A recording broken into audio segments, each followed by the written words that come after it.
আসসালামু আলাইকুম। কি অবস্থা ভাই, ভালো আছেন? ইতিমধ্যে আপনারা যাকে দেখতে পারতেছেন উনি সে আজকের কাঙ্ক্ষিত আমার কাতার প্রবাসী ভাই। আচ্ছা, কত বছর পরে আসলেন? 2 বছর। পরিবার সবাই জানে তো না? না না, কেউ জানে না। সিরিয়াসলি কেউ জানে না? হ্যাঁ, কেউ জানে না। তাহলে সারপ্রাইজ দিবেন নাকি? হুম। প্রবাসী ভাই বিগত 2 বছর পর বাংলাদেশে আসছেন, কিন্তু পরিবারের কিন্তু কেউ জানে না। সারপ্রাইজ। বিশ্বাস করবেন না ভাই, আমার মতো এত কষ্ট আজকে আমি পেয়েছি তা বলার বাইরে। প্রবাসী ভাই রিভিউটা পর্যন্ত আমি নেই নাই। তো অবশেষে প্রবাসী ভাইয়ের গ্রামের বাড়িতে আসার পর এখন প্রবাসী ভাই গাড়ি থেকে নেমে যাচ্ছেন। তো এখানে প্রবাসী ভাইয়ের এক বন্ধু ছিলেন, উনি আমাকে একটু কাজে হেল্প করতেছিল, মানে মালগুলো গাড়ি থেকে নামাচ্ছিলেন, যে প্রবাসী ভাইয়ের গাইডগুলো।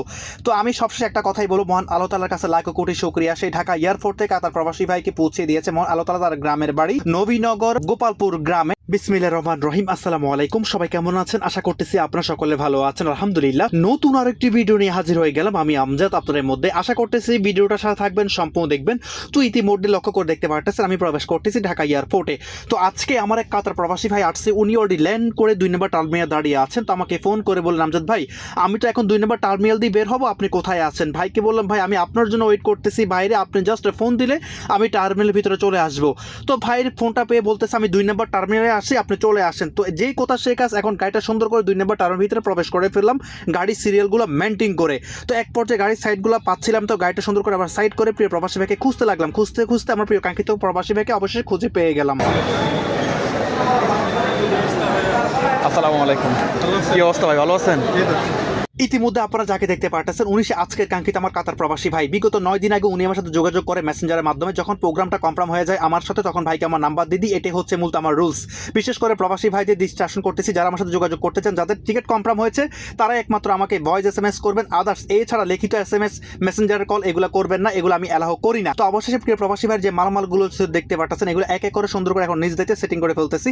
মালামালগুলো সেটিং করে এক পর্যায়ে প্রিয় প্রবাসী ভাইকে গাড়িতে উঠাই ফেললাম। আলহামদুলিল্লাহ। কি অবস্থা ভাইয়া? সিট লাগলে একটু ইন করে বসেন। না না, সমস্যা নেই, চলবে? চলো। মানে তো কি অবস্থা, আপনার ভালো আছেন আপনি? এই তো ভাইয়া ভালো আছি। আপনি এক্সাক্ট ল্যান্ড করছেন 6টা 20-এ? না না, 6টা 10-এ ল্যান্ড করছি। 6টা 10-এ ল্যান্ড করছেন? 6টা 40-এ ইয়াতে দিয়ে রাখছিল, বিমান একটু তাড়াতাড়ি আসছে আর কি। আর এখন 8টা বাজে। ওই যে বাংলাদেশে নামার পরে ট্রলি নেওয়ার জন্য মনে করেন যে দাঁড়ান লাগছে আধা ঘন্টা, তারপরে সব সামান একটার পর একটা আছে, বিমানে বসে আসছিলাম আধা ঘন্টার উপরে। বাসে একটা মনে করেন যে আয়না দেয় আর একটা ইয়া করে আর কি, এই অবস্থা। আচ্ছা, কত বছর পরে আসলেন? 2 বছর। পরিবার সবাই জানে তো না? না না, কেউ জানে না। সিরিয়াসলি কেউ জানে না? হ্যাঁ, কেউ জানে না। তাহলে সারপ্রাইজ দিবেন নাকি? হুম। মানে এই যে পরিবারকে না জানিয়ে যাচ্ছেন, আসলে আপনার ভিতর কোনো একটা অনুভূতি না, যায়? অনুভূতিটা এটাই আর কি, যে দেশে আসছি অনেক 2 বছর পরে। এই আপনার ফেসবুকে ভিডিও দেখি, তো ভিডিও ফলো করি, তারপরে ওইখান থেকে আপনার নাম্বার নিয়ে আপনার সাথে যোগাযোগ করলাম আর কি। অবশেষে এয়ারপোর্ট থেকে আল্লাহর নাম নিয়ে রওনা হয়ে গেলাম প্রবাসী ভাইয়ের গ্রামের বাড়ির উদ্দেশ্যে। আলহামদুলিল্লাহ, ইতিমধ্যে আমার সেই কাঙ্ক্ষিত কাতার প্রবাসী ভাইকে রিসিভ করে ফেললাম এয়ারপোর্ট থেকে। তো এখন রওনা হয়ে যাচ্ছি প্রবাসী ভাইয়ের গ্রামের বাড়ির উদ্দেশ্যে। তো আজকে আমাদের গন্তব্য হচ্ছে ব্রাহ্মণবাড়িয়া নবীনগর গোপালপুর গ্রামের উদ্দেশ্যে। আর সবচেয়ে বেশি ইন্টারেস্টিং বিষয় হচ্ছে প্রবাসী ভাই বিগত 2 বছর পর বাংলাদেশে আসছেন, কিন্তু পরিবারের কিন্তু কেউ জানে না। সারপ্রাইজ। তো যাই হোক, অবশ্যই ভিডিওটার সাথে থাকবেন, সম্পূর্ণ দেখবেন, যাতে আল্লাহর অশেষ রহমতে যদি প্রিয় প্রবাসী ভাইকে নামিয়ে দিতে পারি তার গ্রামের বাড়িতে।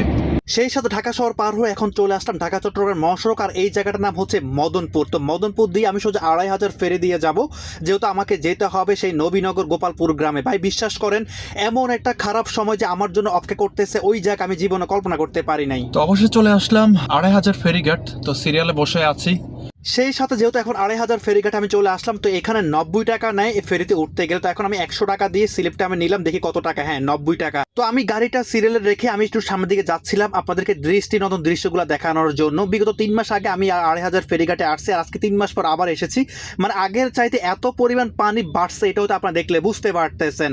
আর যেহেতু আমি এই পার থেকে ওই পারে যাব, তো আমি ফেরির জন্য ওয়েট করতেছিলাম। দেখতে পারতেছি ওই আমি যে ফেরিতে করে যাব ওই পারে, ওই সে ফেরি চলে আসতেছে। আর এই ফেরিগুলো খুবই ছোট, 10-12টা গাড়ি হয়ে গেলে আর মানুষ ভরপুর হয়ে যাওয়ার পর ফেরিগুলো এই পার থেকে ওই পারে চলে যায়, মানে 20 থেকে 25 মিনিটের মধ্যে আবার ফেরিগুলো রিটার্ন চলে আসে। দেখতে পেয়েছেন এত পরিমাণ মানুষ ভরপুর ছিল গাড়ির চাইতে, তা বলার বাইরে। তো এক পর্যায়ে সকল গাড়ি মানুষগুলা ফেরি থেকে নামার পর এখন আমি উঠে গিয়েছি ফেরির উপরে। তো গাড়িটা সুন্দর করে সাইড করার পর প্রবাসী ভাই গাড়ি থেকে নেমে যাওয়ার পর দেখতেছি আমার গাড়ির সামনে এক ভাই, উনি আমলা বিক্রি করতেছে। তো প্রবাসী ভাই কি করেছে, উনি আমলা নিল, আমাকে একটা দিল, উনি একটা নিল। তো খালি পেটে আমলা খাওয়া শুরু করলাম আর আমাদের ফেরিটা অলরেডি ছেড়ে দিয়েছিল। বিশ্বাস করবেন না ভাই, এত বাতাস, এত পরিমাণ ভালো লাগতেছিল। আর দেখেন মানুষও ভরপুর, আর এত পরিমাণ বাতাস। আমরা যখন নদীর মাঝখানে আসছিলাম, আর এই একটা দৃশ্য আপনারা অবশ্যই দেখে নেন। তো অবশ্যই চলে আসলাম 5,500 ওই পাড়ে থেকে এই পাড়ে।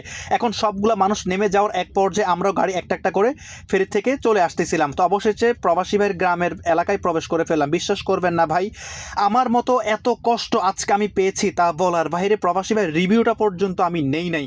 তো অবশেষে প্রবাসী ভাইয়ের গ্রামের বাড়িতে আসার পর এখন প্রবাসী ভাই গাড়ি থেকে নেমে যাচ্ছেন। তো এখানে প্রবাসী ভাইয়ের এক বন্ধু ছিলেন, উনি আমাকে একটু কাজে হেল্প করতেছিল, মানে মালগুলো গাড়ি থেকে নামাচ্ছিলেন, যে প্রবাসী ভাইয়ের গাইডগুলো।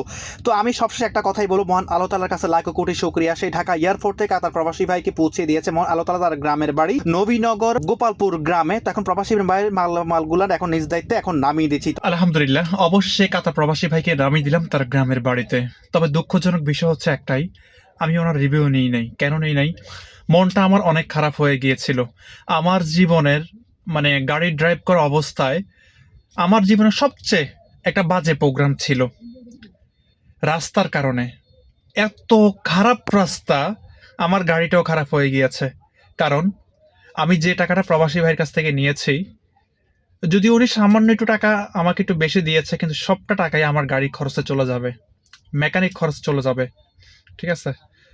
আর কি বলবো, আর আর এমন একটা জায়গায় গিয়েছি যে নবীনগর গোপালপুর একটা গ্রাম।